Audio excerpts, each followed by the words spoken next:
থেকে ভিডিওটা শুরু করলাম। আজকে আমি মানে যেই সব ভিডিও করেছি যদি করতাম খুব ভীষণ ভালো হতো, মানে আমি ভুলেই গেছিলাম ভিডিও করতে। এই দেখো এই জাস্ট মেকআপ তুললাম, একটু হোলি শ্যুট করেছি, তোমাদের রিলসে আমি শেয়ার করব, তো আমি করি না, এবারে ভাবলাম ইউটিউবে করব, যদিও এটাগুলো ফেসবুকে করি। তো এখন সন্ধ্যা হয়েছে, এখন একটু নেল পালিশ কিনতে যাব, বোন এসছে বাড়ি। আর হলো আজকে হান্ডি চিকেন করব, ইচ্ছা হয়েছে, জানি না আদৌ ভালো করতে পারবো কিনা। চলো ভিডিওটা দেখো, আশা করি এন্ড পর্যন্ত আর কি, আশা করি ভালো লাগবে।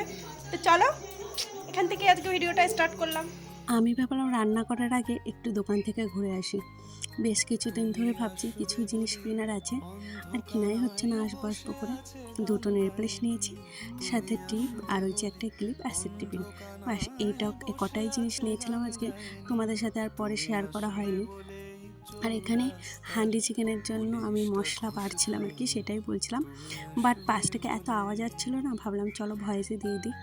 আমি কেন জানি না, যতই কষ্ট হোক আমি এই মশলা বেটেই রান্না করি, তাতে না টেস্টটা ভীষণ ভালো হয় আর কি।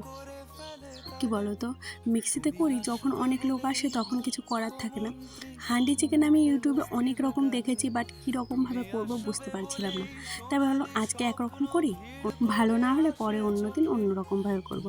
আসলে আমি বেশিরভাগ দেখেছিলাম ওই চিকেনটা না একসাথে মাখিয়ে ওই হাঁড়ির ভিতর দিয়ে দিতে, আর একটা দেখেছিলাম ভেজে করা। আমি ভাবলাম ভেজেই করি। এই যে হাঁড়িটা, এটা পুরো শুকায়নি, এনে মানে এত রাতে না হাঁড়ি কোথাও পাইনি, তো এটা বোনের বাড়ির থেকে এনেছে, ধুয়ে দিয়েছিলাম। বাট আজকে আমার ভুল হয়েছে এটাই যে এই যে হাঁড়িটা ভাবছি একটু শুকাক, কিন্তু ওই যে ধোয়া উঠছে হালকা, তো ওর ভিতরেই না লেগে আমি তেল পড়েছে দিয়ে কাজ দিয়েছিলাম। করতে।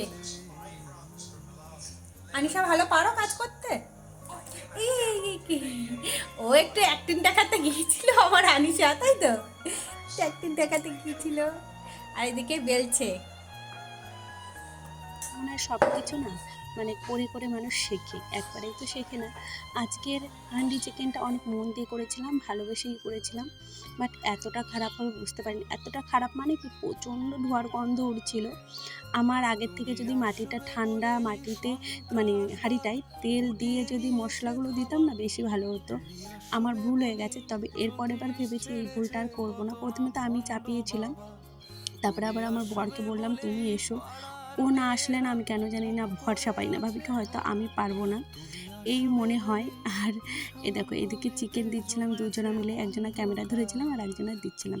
তো চিকেনগুলো আগে থেকেই ভেজে রেখেছি, তোমাদের কাছে তো বললামই।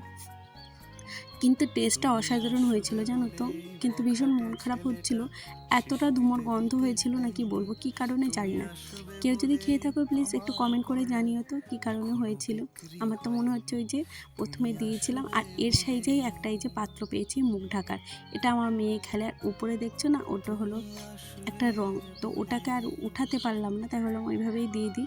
আর পাশ থেকে আটা দিয়ে দিয়েছিলাম আর কি। আর এইদিকে প্রথমে তো ভেবেছিলাম পরোটা ভাজবো, কিছু পরোটা ভেজেছি, তারপরে ডিসাইড হলো না লুচি ভাজি। পরোটা ভাজতে অনেকটা টাইম লাগছিল, বেলতেও টাইম লাগছিল, আর আজকে কি হয়েছিল একটাও লুচি ফোলেনি আর কি। আর যদি না ফোলে না আমার ভীষণ মন খারাপ হয়ে যায়। আর এদিকে তোমাদের সাথে গল্প করতে করতে আমার হান্ডি চিকেন রেডি। ভীষণ এক্সাইটেড ছিলাম কেমন হবে খেতে, কিন্তু তোমাদের সাথে তো আগে শেয়ারই করে দিয়েছি। এই যে বোন ঢালতে চাচ্ছিল বা ঢালতে পারেনি, পরে আমি ঢেলেছি আর কি, সেটা আর ভিডিও করা হয়নি। দেখছো কালার টালার সব ঠিক আছে, বেশ ভালোই হয়েছে। এর পরের দিন ভেবেছি অন্য আর এক রকমভাবে ট্রাই করবো। যাই হোক, এটা হলো পরের দিন সকালবেলা। সেদিন রাত হয়ে গেছিলো আর ভিডিও করা হয়নি। পরের দিন সকালবেলা এই যে মাছ রেখেছি, আবার ঘুম থেকে উঠতে না উঠতেই সমস্ত কাজ কমপ্লিট করে এই যে বসেছি মাছ কাটতে। আমাদের তো কাজের শেষ হয় না। আজ যাবো বাপের বাড়ি, আর এটা হলো হোলির আগের দিন, তো তার জন্য একটু তাড়াতাড়ি করছিলাম, যেহেতু বিকালের দিকে বেরোবো, মানে 3টে ট্রেনে যাব। আর এইদিকে আমার মেয়ের জন্য টিফিন আজকে ওর বায়না হয়েছে যে ওকে বাটার দিয়ে মানে ডিম টোস্ট করে দাও, বাট আমি ডিম টোস্ট করে দিলাম না। ও না ডিম টোস্টটা দেখেছি ভালো খায় না, তার জন্য আমি ভাবলাম পাউরুটি এইভাবে, যেহেতু স্লাইস পাউরুটি ছিল না আমার কাছে, তার জন্য এইভাবে আর কি দিয়েছিলাম। যাই হোক, কোনো কিছু যদি ভালো করে করি না, কালকে রাতের পর মনটা ভীষণ খারাপ ছিল। যাই হোক, অনেক শখ করে করেছিলাম।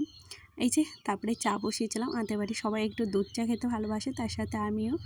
এদিকে মেয়েকে সকালবেলা ব্রেকফাস্টে দিয়েছিলাম ওই পাউরুটি আর একটা শসা, আর টিফিনের জন্য দুটো দিয়ে দিয়েছিলাম, আর কিছুটা বাড়ির লোকজন মিলে খেয়েছিল। আর এদিকে আমার চা হয়ে গেছে। তো আজকে ভিডিওটা এখানেই শেষ করলাম। ভিডিওটা ভালো লাগলে প্লিজ একটা লাইক কমেন্ট করে যেও। তোমাদের মানে সাপোর্ট আমার ভীষণ দরকার। তো আজকের মতো